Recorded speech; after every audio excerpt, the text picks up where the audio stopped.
कक्षा 12 विषय अर्थशास्त्र अध्याय 2 उपभोक्ता का संतुलन कंज्यूमर्स इक्विलिब्रियम। एक उपभोक्ता वह है जो वस्तु या सेवाओं को क्रय करता है और उनका उपयोग करता है, वह उपभोक्ता कहलाता है।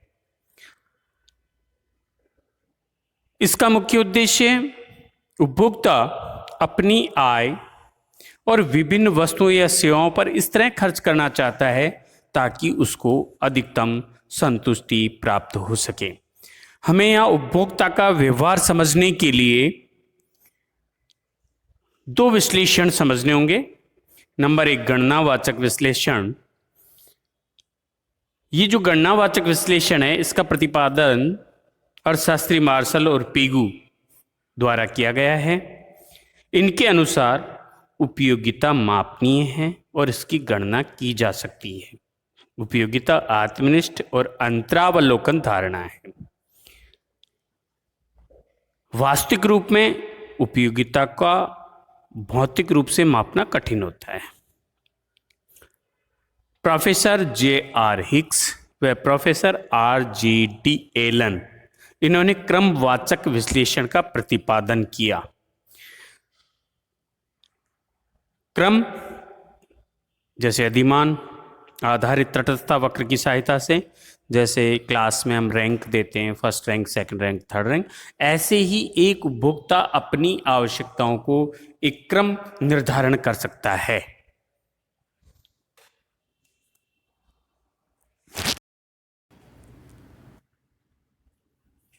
उपयोगिता विश्लेषण। गणनावाचक विश्लेषण। उपयोगिता का अर्थ एवं मापन। उपयोगिता का अर्थ किसी वस्तु या सेवा द्वारा किसी आवश्यकता को संतुष्ट करने की शक्ति से है। अर्थशास्त्र में उपयोगिता उस गणितीय स्कोर के रूप में व्यक्त होती है जो एक उपभोक्ता को वस्तु एवं सेवाओं के समूह से प्राप्त होती है। जैसे एक व्यक्ति एक पुस्तक खरीदने से प्राप्त संतुष्टि एक कमीज खरीदने से प्राप्त संतुष्टि से अधिक है, तो हम कहेंगे कि पुस्तकें एक उपभोक्ता को अधिक उपयोगिता प्रदान करती है। उपयोगिता का मापन इसलिए कठिन है क्योंकि एक मनोवैज्ञानिक तथ्यों पर आधारित है। एक वस्तु का उपयोग, एक व्यक्ति को प्राप्त उपयोगिता उसी वस्तु को दूसरे के द्वारा उपभोग करने से प्राप्त उपयोगिता अलग हो सकती है। यानी एक वस्तु से प्राप्त उपयोगिता अलग अलग व्यक्तियों के लिए अलग अलग हो सकती है। किसी भी वस्तु की उपयोगिता एक व्यक्ति से दूसरे व्यक्ति, एक स्थान से दूसरे स्थान, एक समय से दूसरे समय में भिन्न हो सकती है। एजवर्थ 1881, एंटोली 1886, इरविंग फिशर 1892, इन्होंने बताया कि उपयोगिता को मापा जा सकता है। उपयोगिता विभिन्न वस्तुओं के उपयोग में की गई मात्रा पर निर्भर करती है। इसी प्रकार William Stanley, Jevons, Carl Menger, Leon Walras, Alfred Marshall, इनके अनुसार भी उपयोगिता को उसी प्रकार मापा जा सकता है जैसे दूध को लीटर में, ऊंचाई को मीटर में, दूरी को किलोमीटर में, तापमान को डिग्री में। इसी प्रकार उपयोगिता को यूटिल्स में मापा जा सकता है। उपयोगिता विश्लेषण की मान्यताएं बताई है कि इसकी कुछ मान्यताएं हैं। नंबर 1 उपभोक्ता विवेकशील है और वह विभिन्न वस्तुओं से प्राप्त उपयोगिता की तुलना करता है, उनकी गणना करता है, उनके मध्य चुनाव करता है। नंबर 2 उपभोक्ता अपनी उपयोगिता को अधिकतम करना चाहता है। नंबर 3 इसी के साथ ये माना जाता है कि उपभोक्ता को विभिन्न पसंद और उस चयन इसकी पूर्ण जानकारी होती है। नंबर 4 उपयोगिता को मुद्रा के रूप में मापा जा सकता है और मुद्रा की सीमांत उपयोगिता स्थिर मानी जाती है। अब इसमें उपभोक्ता उपयोगिता और संतुष्टि। एक उपयोगिता को उपभोग करने से पूर्व किसी भी वस्तु की उपयोगिता हो सकती है, किंतु संतुष्टि तो वास्तव में उपभोग करने पर ही प्राप्त होती है। जैसे एक व्यक्ति फल खरीदता है और घर ले जाकर उनका उपयोग करता है, तो ये संतुष्टि उसको उपयोग करने पर प्राप्त होती है। तो इसलिए उपयोगिता और संतुष्टि दोनों शब्दों को एक दूसरे का पर्यायवाची माना गया है।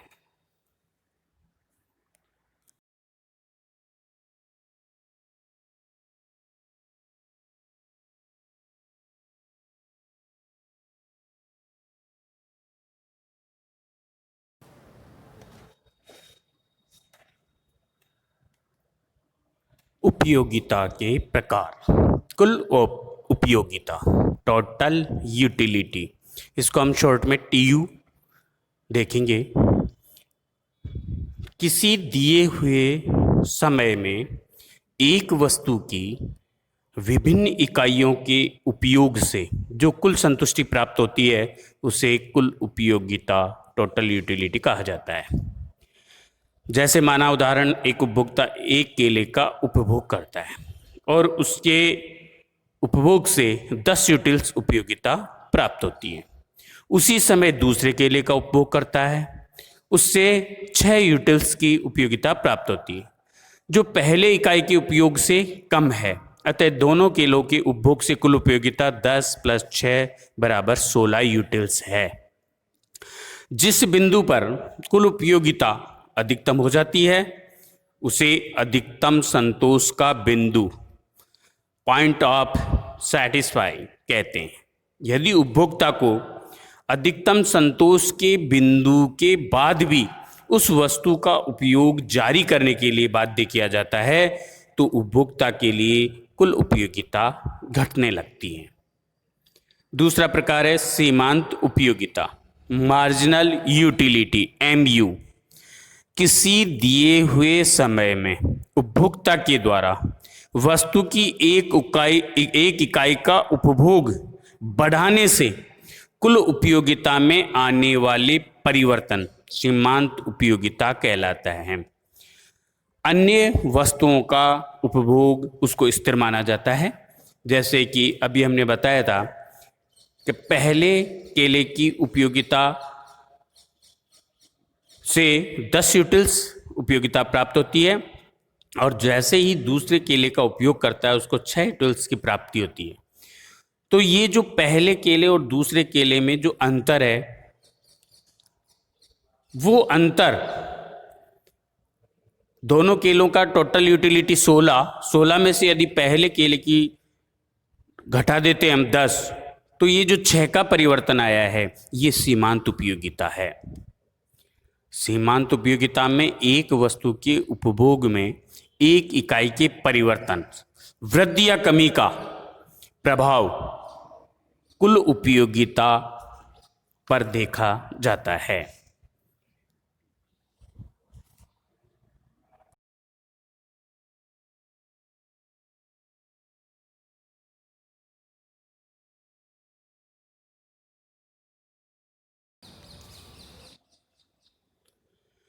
कुल उपयोगिता व सीमांत उपयोगिता का संबंध। तो देखिए आपके पास ये टेबल जो दी हुई है इसमें केले की मात्रा आप देखेंगे तो केले की मात्रा में 1, फिर 2, 3, 4, 5, 6 एक एक इकाई बढ़ती हुई जा रही है। अब आप यहाँ पर टोटल उपयोगिता में देखिए, एक केला खाने से उसको 10 यूटिल्स मिलती है, दूसरा केला खाने से 16, तो इसका मतलब 6 प्लस हो गई इसमें। तीसरा केला खाने से 20, चौथा केला खाने से 22, पांचवा से 22, तो ये इसका अधिकतम उपयोग, संतृप्ति बिंदु यहाँ पर 22 हो गया। और फिर उसके बाद भी हम यदि उपभोग जारी करते हैं तो उससे घटती हैं, तो छठा केला खाने से उसको 20 यूटिल्स प्राप्त होता है। इसी तरह सीमांत उपयोगिता में देखिए कि जो पहला केला खाने से उसको 10 यूटिल्स मिले थे और दूसरा से 16 है, देखिए तो 16 - 10 = 6। ऐसे ही तीसरा केला खाने से उसको 20 यूटिल्स मिलते हैं, तो इससे पहले 16 यूटिल्स हैं, 20 में से 16 घटाएंगे तो 4 MU, मार्जिनल यूटिलिटी। चौथा केला खाने से 22, तो 22 - 20 2 यूटिल्स। पांचवा केला खाने से 22, अब चौथा केला खाने से भी 22 मिली थी, तो 22 में से 22 घटाएंगे 0। छठा केला खाने से -2। अब आप इन दोनों का ग्राफ देखेंगे तो देखिए केले की मात्रा, कुल उपयोगिता। तो हम यदि ग्राफ देखते हैं तो पहला केला खाने से 10, दूसरे से 16, तीसरे से 20, चौथे से 22, पांचवें से 22 और उसके बाद तो ग्राफ ये टोटल यूटिलिटी का ग्राफ बढ़ता हुआ जा रहा है और एक निश्चित बिंदु पर जाने के बाद घट रहा है। अब आप आ जाइए सीमांत उपयोगिता, मार्जिनल यूटिलिटी, एमयू का ग्राफ देखिए। पहला केला खाने से उसको 10 यूटिल्स, उसके बाद दूसरे में 16 माइनस 10 तो 6, तीसरे में 20 माइनस 16 4। तो इसका ग्राफ ऊपर से नीचे की ओर और x के बाद माइनस में ग्राफ जा रहा है। अब इन दोनों में क्या संबंध है तो आप देखिए, टोटल यूटिलिटी बढ़ती हुई दर से है और मार्जिनल यूटिलिटी घटती हुई दर से है।